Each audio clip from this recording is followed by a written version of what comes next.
All right, good afternoon, everyone. This is Christopher Kraus, your Learning and Development Specialist at Embraer. Welcome to our remote learning webinar. Our special guest speaker today is Brevard County Sheriff Wayne Ivey. And before we hand it over to Sheriff Ivey, I want to go through some housekeeping as always. First off, looks like everyone's logged in with their video off and their mics muted. Thank you very much for doing that. The session is being recorded so that Embraer employees that are not able to attend today can view the session later. So just a note that this is being recorded and will be up in our intranet in Power later. We will have a Q&A session at the end of this period. For those of you that submitted questions earlier this week, thank you so much for doing that. I'm going to read those first. Then we're going to take questions from the chat feature. So if you have a question for Sheriff Ivey, you can submit the question in our chat, and then I'll ask Sheriff Ivey the question. And as always, we're going to have a post-session survey. I'm going to send you the email out right after the session today. If you would take 2 to 3 minutes, click the button, give us your feedback, and let us know what topics you'd like to see in the future. So with that, I would like to introduce our special guest speaker. So we have with us today Brevard County Sheriff Wayne Ivey. Sheriff Ivey is a 40-year law enforcement veteran. He's a graduate of the FBI National Academy. He holds a bachelor's degree in supervision and management from Daytona State College. His background in law enforcement includes management, criminal investigations, narcotics, patrol services, public integrity, investigations, and corrections. Now, prior to being elected in 2012, Sheriff Ivey served as the resident agent in charge for the Florida Department of Law Enforcement. And in this role, Sheriff Ivey developed numerous programs that were not only nationally recognized for their innovation, but were identified as national models to investigate crime. Sheriff Ivey has testified before the United States Congress on law enforcement related matters and has extensive experience in the area of crime prevention innovation. He speaks regularly on topics such as identity theft, crime in America, human trafficking, domestic violence, and self-defense through mental preparedness. He firmly believes that crime prevention and education are vital to reduce our crime rate and protect our community. So Sheriff Ivey, it is truly a pleasure to have you with us today. Thank you, Chris. I'm honored to be here. And last time I had a chance to talk with some of your team, it was just a great chance to share information. And of course, I had Major Alex Herrera with me, and he's always a wealth of information about the things we're doing. But we're gonna talk about the fastest growing crime in the world today, and that is identity theft. And when you think about if I go back to when I first started working in the field of identity theft, and I would go around and I would do public speaking on it here in the state of Florida, I would tell people that identity theft is the fastest growing crime in the state. Within just a very short period of time, I was telling people that it's the fastest growing crime in the country. Today, you just heard me say it's the fastest growing crime in the world. It's not only the fastest growing crime, it is the most lucrative crime in the world as well. And when you think about the narcotics industry, you think about all the illegal activities that take place, human trafficking, everything else. Identity theft exceeds all of those in the ability to make money for the perpetrator. So when you look at it from that aspect, you automatically know that it is also going to victimize more people than any other type of crime does as well. So it's certainly taken its toll. If we were in a classroom setting, I would ask how many people in this room have been the victim of identity theft, credit card fraud, or some type of scam that's taken place. Generally, what happens is we see almost every hand go up. The national average is that 1 in every 10 people in the United States will become victims of identity theft. But that statistic is far underreported and far underrated. So we know that identity theft has the potential to impact each and every one of us. And that's why we try and push out as much information as we can. You show me a problem in the world today, and I'll show you where education and awareness are part of the solution. And that's what today is about. It's about how do you keep from being the victim of identity theft. I think to truly understand how to keep from being the victim of any crime, or really to truly understand how to solve any problem in the world, you have to look at history. And when you look at history, a lot of people, I'll ask the question, who can tell me the oldest case of identity theft that we actually have a documented report of? And most often, they'll talk about the movie Catch Me If You Can, that had Tom Hanks in it, where he went around victimizing people, their checking accounts, things of that nature. That's not it. That was actually in the 60s, late 60s, early 70s. You got to go back further. In fact, you got to go back a lot further to find what is really the very first case of identity theft. And to find that case, you have to go to the story of Esau and Jacob in the Bible. And when you think about the story of Esau and Jacob, if you're not familiar with it, there's two brothers. The eldest born is always entitled to the firstborn, the birthrights. And so when the father was ailing and was about to pass, it was time for him to give the blessing of the firstborn rights. Well, Esau was on a hunting trip at the time. And so the mom, who actually becomes the co-conspirator in the case, sends the other brother in. He pretends to be Esau. And in doing so, he had three tools. He had a pot of stew that the father loved. He had his brother's coat because the father's sense of smell was enhanced because he had become blind, and he put goat hair on his arms because Esau was redheaded and the hair on his arms were very coarse. So he thought if the father touched him, that would assure him that it was his brother. It worked. Even back then, it worked. He was blessed with the firstborn birthrights, and once they had been given, they were not able to undo it. So that's truly, from a historic perspective, the very first case that we have an actual documented report of. Now, some people will say, well, man, that's pretty cool. You went back and found that. But you can go further in history or earlier in history when you think about Shakespeare actually wrote about identity theft. When if you know anything about the play Othello, in the play Othello says to Iago, "He that steals my purse steals my trash. 'Twas his, 'twas mine, has been slave to thousands. But he that filches from me my good name robs me of my riches, and indeed makes me poor." So the Bible was talking about identity theft. Shakespeare's talking about identity theft. It's been around since the beginning of time. So for us to think that it's not going to continue to stay around is not logical. In fact, for us to think we're not going to be a victim of it is not logical as well. So we have to do everything we can to protect ourselves against identity theft, credit card fraud, which is an extension of identity theft, and then, of course, all of the frauds and scams that we see taking place across the globe. So you now have a little historical perspective of how long it's been with us. Now let's talk about how we do everything we can to prevent it. And you notice I didn't say how we do everything we can to stop it. I didn't say how we do everything we can so that it doesn't happen to us, because there is no silver bullet of identity theft, of stopping identity theft. There's just not. It comes at us from so many different angles. We are so vulnerable to it because of the information we've given out that there's not a silver bullet. So what I want us to do today in the time that we have is I want us to build our bulletproof vest. And if you know anything about a bulletproof vest, it's layer after layer after layer of material that when woven together, it becomes so strong that it'll stop a bullet or an edged weapon. It doesn't guarantee you won't be shot in the head. It doesn't mean you won't be shot in one of the extremities, but it does protect the largest part of us. So today we're going to build our bulletproof vest to stop us from being the victim of identity theft. So we're going to start at our homes. If I had an audience in front of me and we were in a classroom and I said, how many of you have a locked mailbox at your house, which is really the first portal to our homes? If I asked you, how many of you have a locked mailbox in front of your house, maybe one or two people in the audience would raise their hands. If I took it a step further, I bet those one or two people probably live in an area where they have what we call a mail pedestal, where it's a pedestal with multiple mailboxes in it that sits in the middle of the neighborhood and everybody goes over. But to those that have an individual mailbox out front of their home, very rarely do we find somebody that has a locked mailbox. And that's the first opportunity for us to be victimized at our homes. And the reason for that is we get two kinds of things in the mail. We get junk and we get important stuff. The junk can sometimes put us at risk. It might be a solicitation card in the middle of a magazine, any of those type of things that can put us at risk. But it's the important stuff that truly, truly puts us at risk.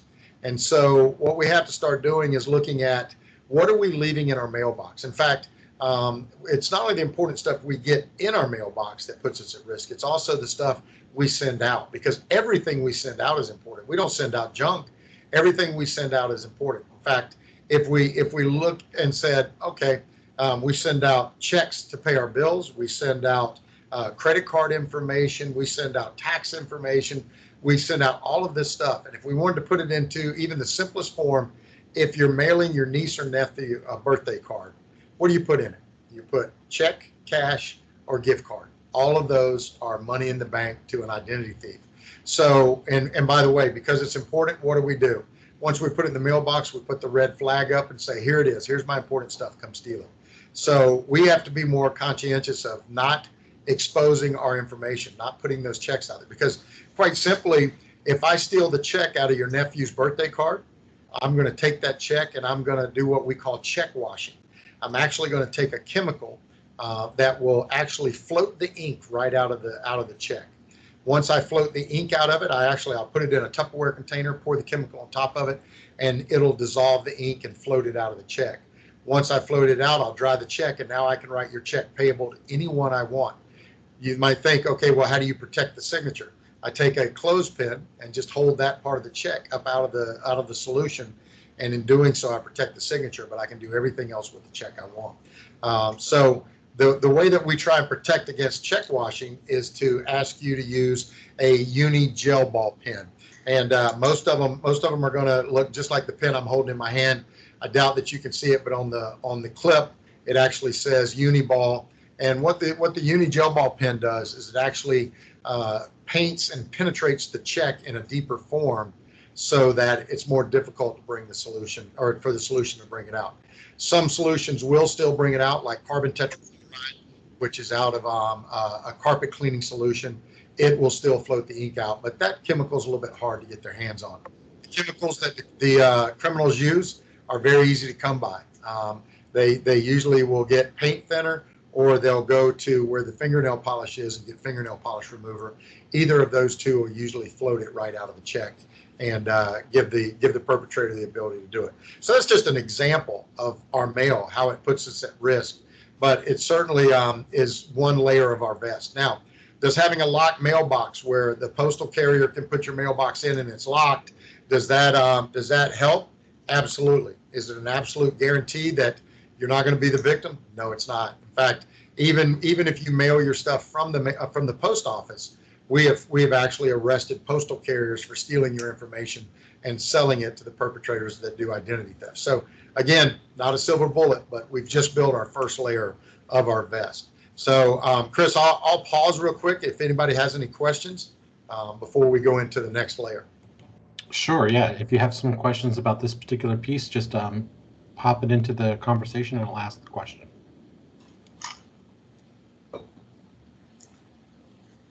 All right, Chris, if you have any questions, just go ahead and interrupt me, and I'll be glad to go back and answer it, so it's still relative to everything we're talking about.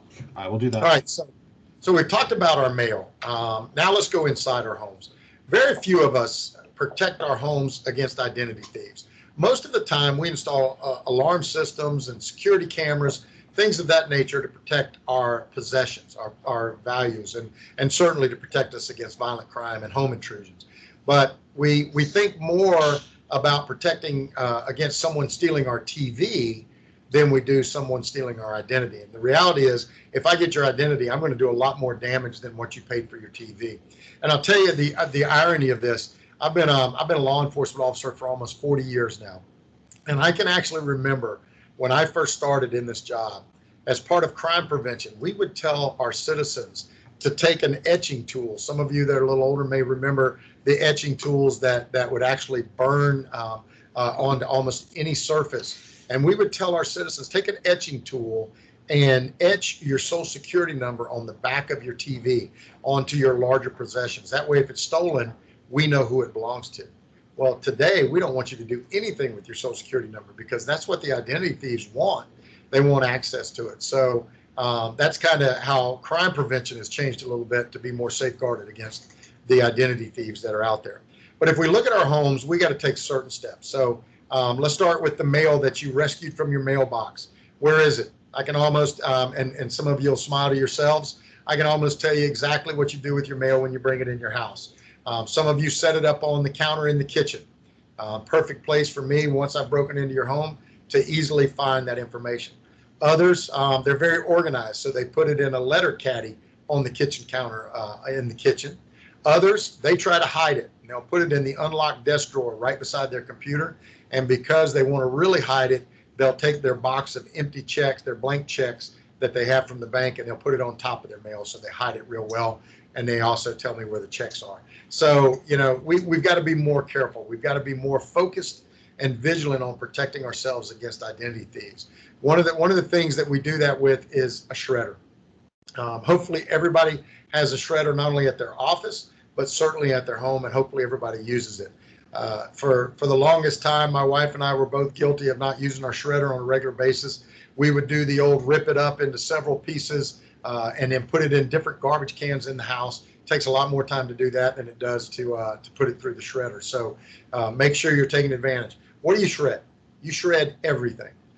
Anything that is about to go out of your house that's been written, printed, anything of that nature you received in the mail, before it goes out the door, you need to shred it and then push it out in the garbage that way. If you don't have a shredder, there's several companies in Brevard County that partner with us to do shred days. You can certainly go to our website at brevardsheriff.com, and you'll be able to see when we host those. Come out, you can bring pounds of documents and shred it. We ideally encourage you, though, to get a shredder and make sure you're taking advantage of that. Let's talk about your computer at your home for a minute, because it makes us just as vulnerable. If I walk up to your computer, more than likely, if I wiggle the mouse on your home computer, your computer is going to pop on. Gives me instant access to your computer. Gives me access to your resume, photographs, any particular information. Probably your email, so that I can now do an email scheme that I can blast out to all of your friends. Gives me access to virtually everything. We want to password protect our computers. I promise you, at your work, all of your computers are password protected. You probably have policies and procedures about not leaving your computer unattended. Same thing, it should apply at your house. Make sure we're protecting it.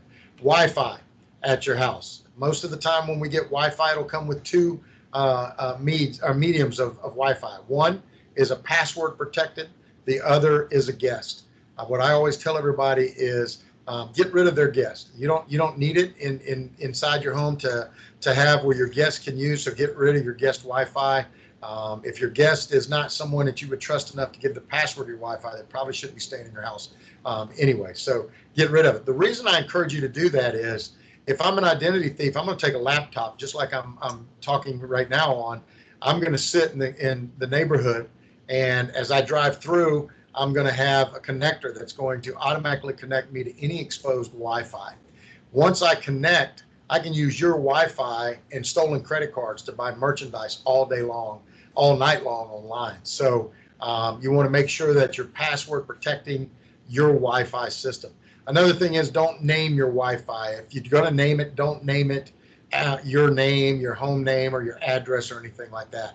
We want to have a very discreet Wi-Fi. I have some fun with mine. I named mine FBI Surveillance Band 3, so that if anybody does see it with a connector, they go, uh-oh, the FBI's in here, I'm getting out of here. But just to have a little bit of fun with it. But be very careful about naming it. Remember, the less information we give out to these thieves, to these perpetrators, the safer we are in doing it. So make sure you're password protecting your Wi-Fi. All right, let's talk about our Social Security number. Social Security number today is not used as it was intended to be used. It was simply created to track our earnings. Today, it's used to track everything about us. In fact, there's hardly any place you go that you don't have, or they don't ask for your credit or your Social Security number. So think about it for a minute. The gym you go to, where you bought your home, where you rented your apartment, your insurance, where your kids go to school, where you went to school, where you went to college, the doctor you go to, everybody has your Social Security number. So what we always encourage everybody to do is, don't carry your Social Security number around with you. A lot of times, though, we make the mistake of thinking, okay, I've protected my card, when what we really need to protect is the number. And the only way we can protect that number is to limit how much we give it out. You'll go to the doctor tomorrow. If you have a doctor's appointment, It'll be the doctor you've been to 6 times before. When you go there, if you haven't been in a while, they'll have you fill out the paperwork. And the first thing that's going to be on that is your social security number. Why? Because it's connected to your insurance. So what I always do is I always ask them, do you really need it?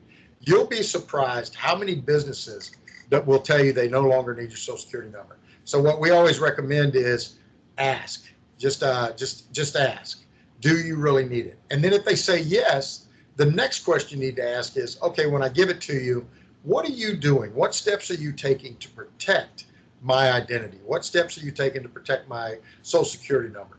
You're going to be shocked at the limited amount of protection they're doing. Some of them will have the lid of a banker's box turned upside down under a desk, and that's where they put the documents they no longer need. Some of them will store it in a separate room till they have shred day.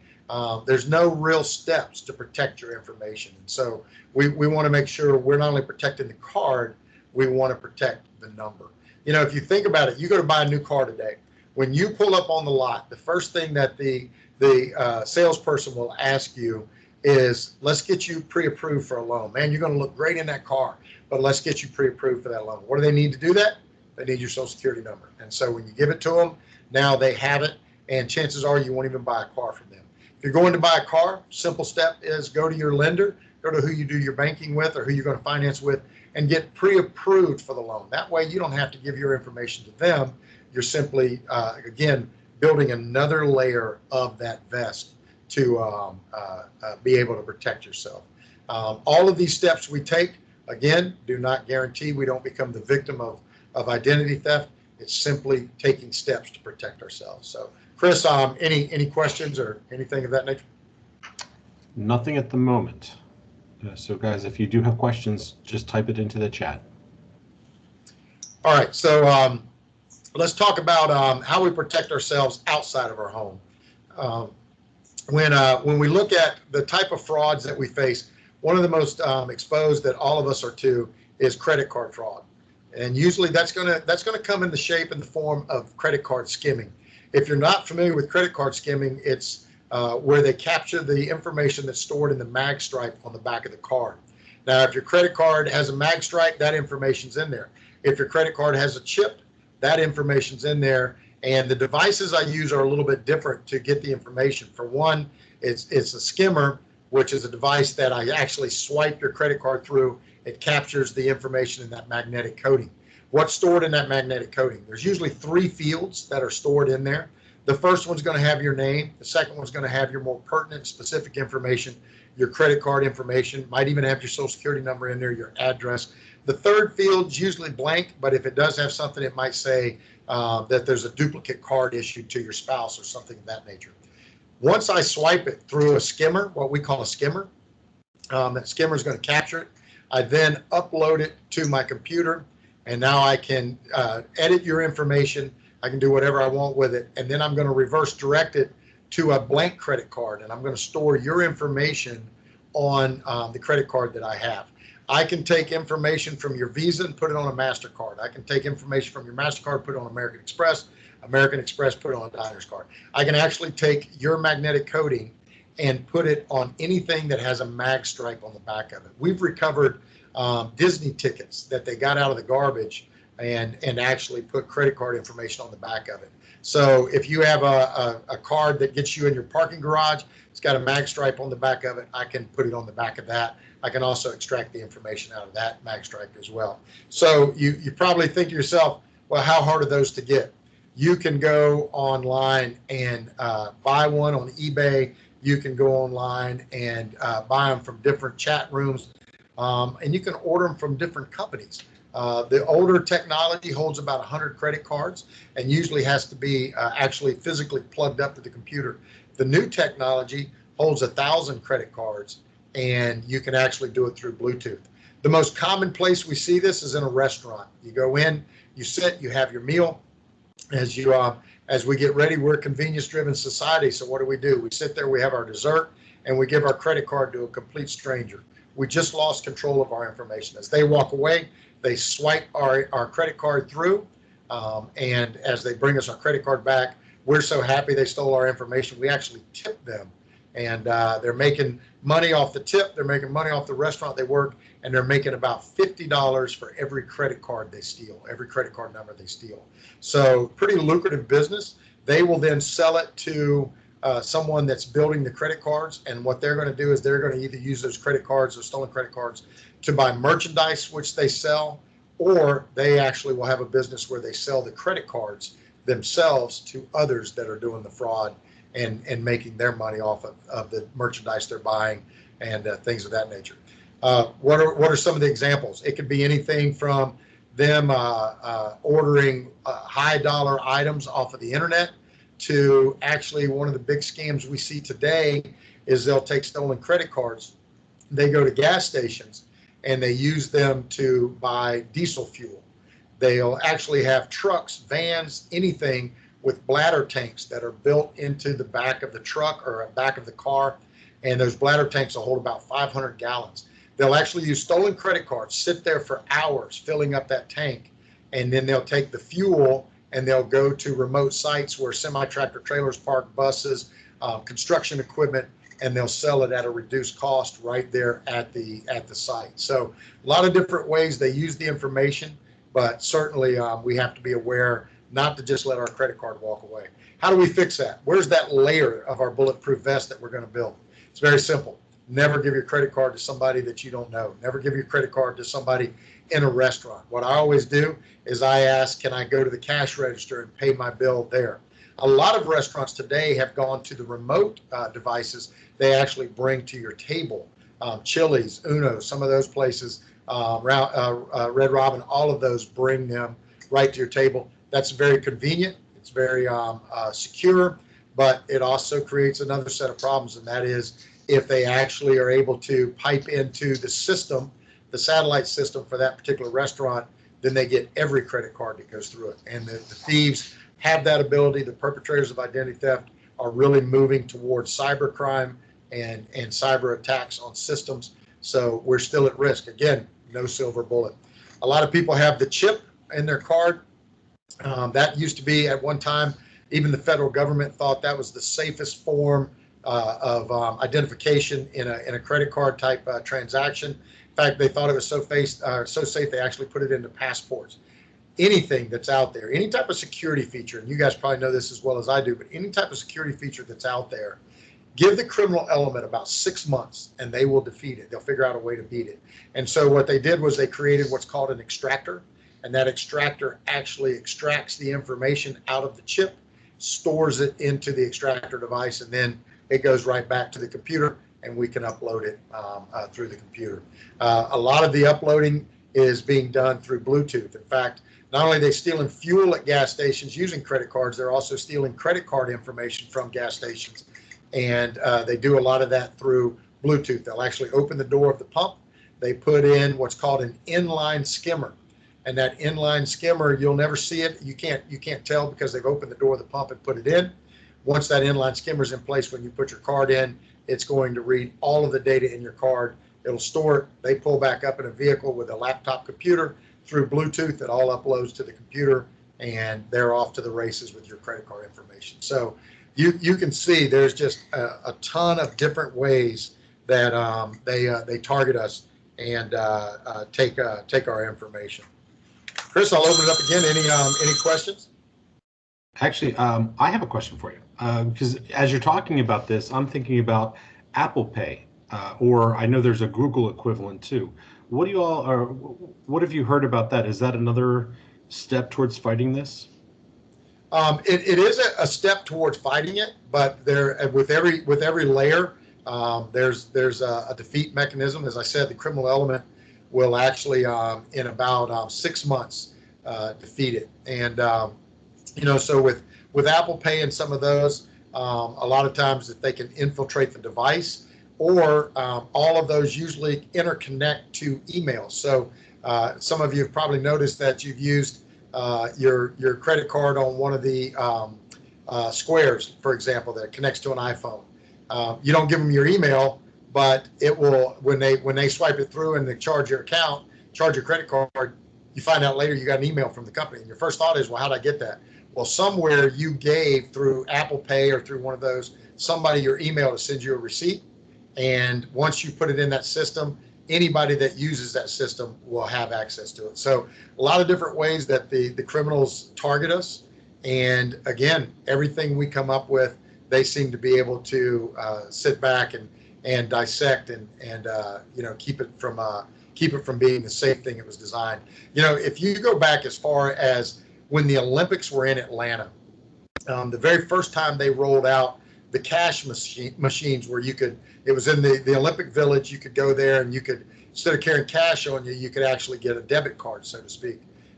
When they put them out through the Olympic Village, they were the safest technology possible. When they picked them up, they were all completely outdated, because just in that short window of time of being exposed at the Olympics, the criminal element had figured out how to defeat the technology of it. That tells you just how quick they work to do it. So it's all of those things. They're designed for convenience. Some of them are readily designed for security, but in themselves, just because of the volume of data and the volume of information that goes onto them, it puts us at risk in having it. One question here is, what are your thoughts on LifeLock? I used to travel around the country. LifeLock partnered with FBI LEDA, which is the Law Enforcement Executive Development.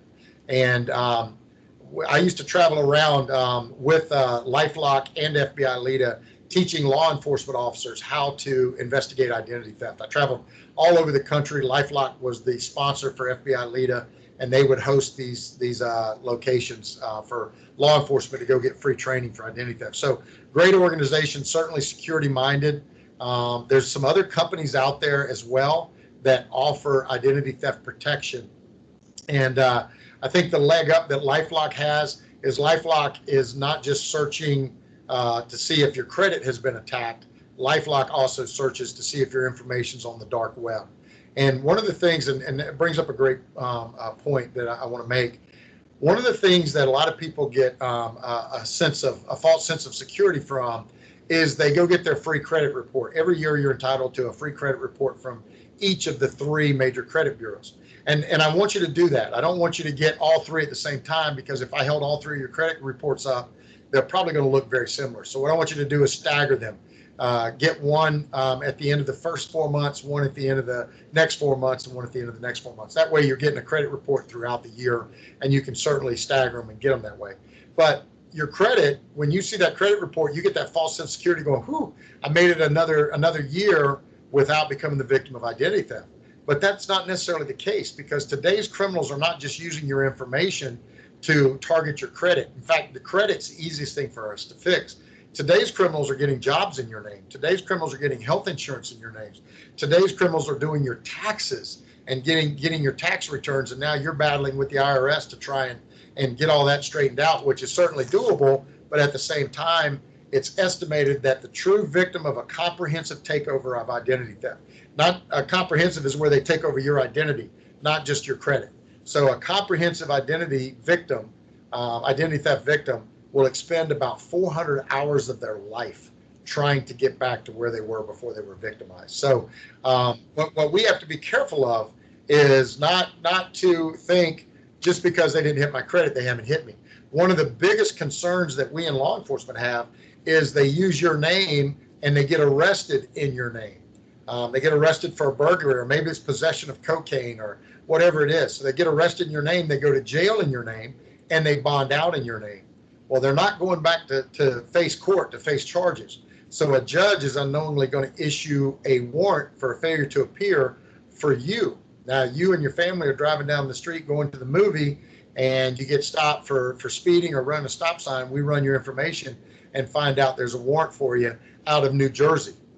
And that doesn't just happen once in a while. It happens all the time. The only way that law enforcement can actually diffuse that and say that you don't have a warrant for you is we have to compare your fingerprints to the fingerprints from the arrest.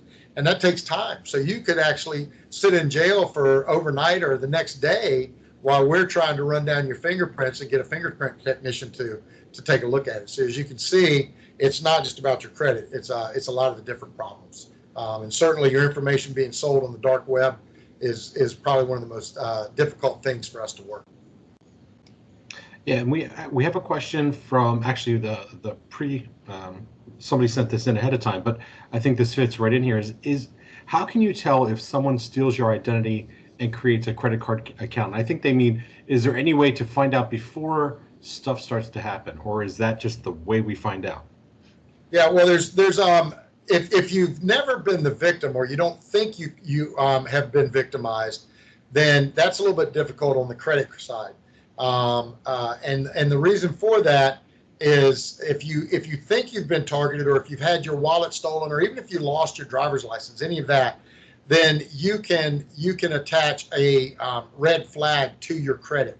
And so you call one of the major credit bureaus, and you get them to flag your information. Once that's in place, then no one can open up a credit card or a credit account. They can't go buy a car or house or anything in your name that causes a credit report or a credit check to be done.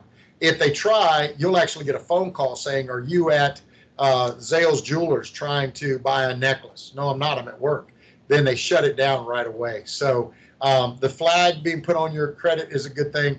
Another good thing to do is, if you're not somebody that goes out all the time and applies for credit, or you're not somebody that goes out and buys a lot of things on taking out a loan, you can actually freeze your credit, and that's a very safe layer of our vest, that you can actually freeze it so that no one, including you, can use your credit. Now they'll give you some of the freezings. They'll give you a security code where if you are someplace you want to do it, you can unfreeze it. Other places you have to call them and tell them, "Hey, tomorrow I'm going to buy a car, unfreeze my credit, but I want it to freeze back in 3 days." And so it's a great way to do it. But again, false sense of security, because that's only going to protect your credit. It is not going to protect them from doing a comprehensive takeover, going and opening checking accounts in your name, going and getting arrested in your name, or even going with illegal immigration. A lot of people will go use that information to get a job and to get benefits. Got it. Got it. We have another question from Ophelia out in Arizona. She said, "Is putting important documents in safe box a good practice at home, or do they also steal those?" So when you look at what a safe really is, a lot of people put their documents in a safe that's about this big and has a handle on top of it. That handle so the burglar can carry it out of your house easily. If you're going to put your documents in a safe, it needs to be a big floor safe, or it needs to be one that is bolted to the wall or to the floor so that nobody can access it. Safes have become very affordable, and you can buy them at almost any place. So very affordable, and certainly a great measure, a great layer of our vest. Some people keep their important documents in that. Some people actually still use safety deposit boxes where they'll take their information, put it in a safety deposit box. But I like the home safe because it not only allows you to protect your documents, but it also allows you to put away any firearms or any small jewelry, anything like that that you want to protect in case somebody does break into your home. Very good. Another question I have here is for and this is a bit about social media, but how can you protect yourself from people who hack the social media accounts of your friends in an attempt to get you to click on an attachment? So that seems like, yeah. Yeah. So the best answer to that is the last part of the question, and that's the click on the attachment part. Cybercrime, social media intrusions have all become extremely, extremely popular in the criminal element. So one of the things that we tell people to safeguard against is never, ever click on an attachment. Even if it's something from a friend of yours, stop before you do it and think to yourself, does my friend ordinarily send me stuff with attachments, anything of that nature? If they don't, then don't click on it. And if you're unsure, call your friend. Communication is the key to solving most of the problems in the world. So call your friend and ask them, "Hey, did you send me something?" If you get anything in your messenger on social media, Facebook, things of that nature, if you get anything in there that says, "Hey, did you unfriend me?" Anything like that, really and truly just stop for a minute, take a deep breath, and before you do anything, ask yourself, does this look like a scam? Perfect example. Yesterday, I had a meeting with an individual that was coming in on constituent day to meet with me. yesterday morning when I got up, I had an email from him. Wasn't uncommon because he had emailed me a couple times to set the meeting up. But this particular email, when I looked at it, it said, "Hey, hope you're doing great. I need you to do me a favor. Let me know when you got this." Well, immediately in my mind, it triggered, that's odd. Why would, if he needed me to do a favor, why wouldn't he tell me to call him, or why is he telling me to let him know when I got this? So I didn't do anything with it. I actually called our IT department. They went into my system, looked, and he had been hacked. His system had been hit in an intrusion. So if you take a minute and just look at it, it's kind of like one of the scams that we see a lot of times. It'll come is, I'm overseas and I found a cache of legal money. Well, if you break that sentence down, the thing that ought to be the indicator to you is, I found a cache of legal money. All money's legal until your activities make it illegal. So what they're trying to do is sell home the point of, this is okay, you can do this. And so you just have to be real careful with it. We are seeing cyber ransoms, and I'm sure your company is well aware of that, and your IT people probably stay awake at night worrying about it. But we've recently had 3 sheriff's offices in the state of Florida that have all been impacted by ransoms. And they through an attachment get into your system, and then they start just chipping away at the armor of your system until they find that way to completely control your system. St. Lucie County, just south of us, was hit with an intrusion, or was hit with a ransom. They wanted $3 million. They had shut down not only their emails, they shut down their 911 system, they shut down their dispatch, their computer-aided dispatch, their records management system, all of it, completely shut it down and locked it down. And it was 3 days before they could get back operational. One of our other counties, Gilchrist, actually just got hit with cybercrime, and they completely shut down their 911 system and refused to open it up until they paid several $1 million in ransom. So, every one of those, when they go back and they track and see how it happened, almost every one of them happened by a fictitious email that came in, and when you opened it, the attachment spread the virus through the system, and it goes wild throughout the entire system. Yeah, that's a scary thing. That actually that happened with me with PayPal last week, something similar, where I was getting an email saying that my PayPal account needed to be updated, and it had a link right below to say, click here and update your PayPal information. And I thought, you know what, this looks weird. And I stopped and I actually went to PayPal directly and checked my account that way, as opposed to clicking the link, and everything was fine in my PayPal account. So yeah, that brings up an interesting point, because we all get the solicitations or the scam that's motivated by fear. And in your case, you were fearful that your PayPal account was not going to be active. It may be fear that your credit card has been compromised. You'll get that phone call and you'll get that email saying that's what's happened. Don't ever fall for those. If you have something of that nature, that you get a phone call says, "Hey, your Diners Club card has been compromised, call us at this number." Never, ever call at the number the solicitor gives you. Always look at your card or go to a trusted source for a number, and that's where you call. Don't ever call that number they give you, because you're only going to get the perpetrator themselves that's routed you to that number. So make sure you're using the card that's on the back of your credit card. And when you turn your credit card over, there'll be an 800 number on there. I laugh because it's always written in the very smallest font they can possibly print in, but that's the number you want to be able to call. Yep. All right, so we have another question here. What about limits of money to keep in your debit or checking account versus your savings? So is there any suggestions or thoughts on that one? Yeah, again, it's that layer of our vest we're building. That's thinking ahead, looking at going, okay, if I get exposed, I'm not going to lose everything. On the checking side, on the credit card side, if they do, hit your account and drain your account, the bank's going to put it back in there. The bank has a responsibility to protect you. So now that doesn't mean that your account's not going to be frozen and you're not going to have access to your money for a while, because that's certainly going to be there. So again, taking that extra step is certainly going to be a very cost prohibitive manner for you and be able to help. Another thing to do too when you travel, try and limit how many different cards you use when you travel.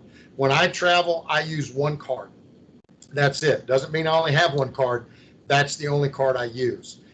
That way, if I do get hit, I still have the other cards available that are going to be able to get me back home or continue my trip. It also helps me identify where I may have been targeted at, where the point of compromise occurred at. And from that point, I can work backwards and start looking at what happened and be able to alert the credit card company. Also, the credit card company can alert other people so that they don't become victims of it too. Nice, nice. So this one is a little bit more about your, I guess, being physically safe. But so one of our people said or asked, if you buy an item online from someone on a site like, say, Craigslist or Facebook Marketplace, where you need to meet the person to make the transaction, are police station parking lots or lobbies still allowed to be used as a safe location to complete that transaction? Not only are they allowed to be used, we actually took it a step further.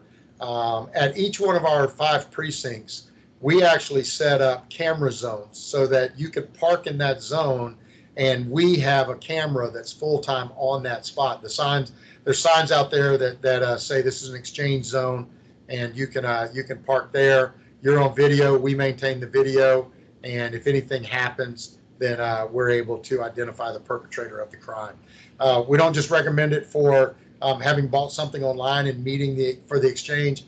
Unfortunately and sadly, a lot of times mom and dad can't get along after they've had a divorce and they need to exchange their children. We ask you to exchange there. That way, it gives everybody a sense of security so that there's nothing goes wrong there. But we see a lot of people take advantage of those sites, and actually the security equipment's provided by a local vendor here that does it for free for us. That's great. Another question we have coming in is, are there resources available to background check rental tenants? You can go to fdle.gov. That's for the Florida Department of Law Enforcement, and you can do a background check on someone. I think it's $39 to do it, and you can actually do it right online and be able to tell if they've been arrested or anything. It'll give you the search across the board for all aspects of arrest, everything else.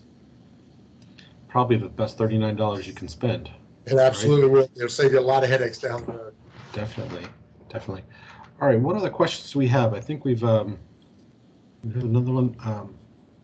Do you need their social? The person's asking the follow-up question. When you're looking into the background check, do you need that person's social security number? I'm not sure. I don't think so. I think you can do it by name, but most likely you would have their social security number if you're a renter, because you're gonna be wanting to check their credit anyway. Yep, exactly. All right. So I don't see any other questions coming in immediately, but I do know that you also were going to give us some updates on how our first responders are handling their jobs in this pandemic. Yeah, I'm sure I don't have to tell everyone on this meeting. COVID has changed the game. It has, for us, the first curveball it threw at us was we would have our deputies meet every other day and muster so that we could, give them the information, any warrants that are active, anything else. As soon as COVID hit, we had to stop that, because we had to protect our deputies, who are in turn protecting our community. And so we had to come up with a different game plan, having them, get the information through email, having the sergeant or the lieutenant go around and meet individually with them to give them their morning or evening briefings. It certainly changed. We try, and if we go and respond to somebody's house, we ask them to come outside where we're in an open environment. We keep our social distancing from them. But even with that, there's times where we're making physical arrests and people are resisting. So certainly our team gets exposed to the risk. If you look to our other side of the house, our other side of the operation, we have roughly 1,500 inmates in our facility, in our jail. So a jail is designed to keep people from getting out, but the great thing about it is also has physical barriers that we were able to use and take advantage of to keep stuff from getting in. So we set up some very stringent protocols, worked very closely with the health department to make sure those protocols were going to give us every advantage to prevent COVID. As a result, we have had one of the lowest, I'm going to knock on wood here for a minute, one of the lowest instances of COVID in our jail, and as well as impacting our staff. Oh, that's good news to hear. Very nice. And we have another question here. Oh, we hear, thank you for your service, Sheriff Wayne. Very good information. Thank you, guys. I'm honored to be here. If just on the last call, I think I have a few more minutes that I can just give one more piece of information, or it's time. Nope. Go sorry. Go right ahead. All right. I just frauds and scams. Two great resources for you. There's all sorts of scams out there. They call you on the phone. They knock on your door. They email you. Every one of us has gotten the email that your friends are on vacation and they got robbed and they don't have any money to get back. Every one of those, again, are designed to work off of fear, to work off of emotion. Just the easiest way to avoid those is to do just that. Avoid them. Don't, when you get that email, your friends aren't trapped or they would have called you on the phone. The other way I look at it is if we're not good enough friends for me to be on vacation with you, we're probably not good enough friends for me to give you money anyway. So, don't fall for those. The grandmother scam where you get the call on the phone that your grandchild's been arrested. Hang up the phone and call the house. I guarantee your grandchild hasn't been arrested. So the easiest way to do those is to avoid them. Also, let your voicemail and your answering machine be your filter. Don't answer the phone for a number you do not know. Let it go to voicemail, and then you can evaluate it and decide if it's something you need to act upon or if it's a scam call. Just allowing that to be your filter is going to be one of the best safeguards there is against these scams. Two great resources that I would encourage you to frequently check. One of them is 419eater, EATER.com, 419eater.com. It's a site that covers a lot of the frauds that come from overseas, the different scams, gives you background on them, how they work, what the sales pitch is going to be on them. And if you're wondering where that name comes from, 419 is the penal code for fraud in Nigeria. And so that's how they set up the site. The other one is Krebs on Security. And I believe it's KREBS. It may be two B's, KREBBS on Security, all one word.com. Krebs on Security is going to give you the more technology side of the frauds and of the potential computer intrusions and things that they do. So both are great resources. Visit them often because the scams always change and update. Got it. Very good. Very good information. I'm really glad that we're recording this so that for those of you on the call, if you're not taking notes, you can always go back to this video and listen to it again. So good information. All right, guys, I think I'd like to close this session with something that our employee Doug just sent in. He says, thank you very much for the info and for the time you shared with us, Sheriff. Please be safe and know that we appreciate everything you and your team are doing to help keep the peace and keep us safe every day. I think that's great words from all of us. So thank you so much. Yeah, and I'll tell you, we are blessed to serve here in this community. Our citizens love us, man. They trust us and they protect us just as much as we protect them. So thank you. It's an honor to be here today, and hopefully we shared some information that'll protect us along the way. Oh, I know we did. Thank you so much. And everybody have a great weekend, and we'll see you at our next webinar. Thanks a lot.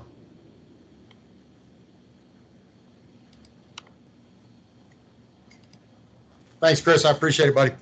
Thank you very much. This was really, really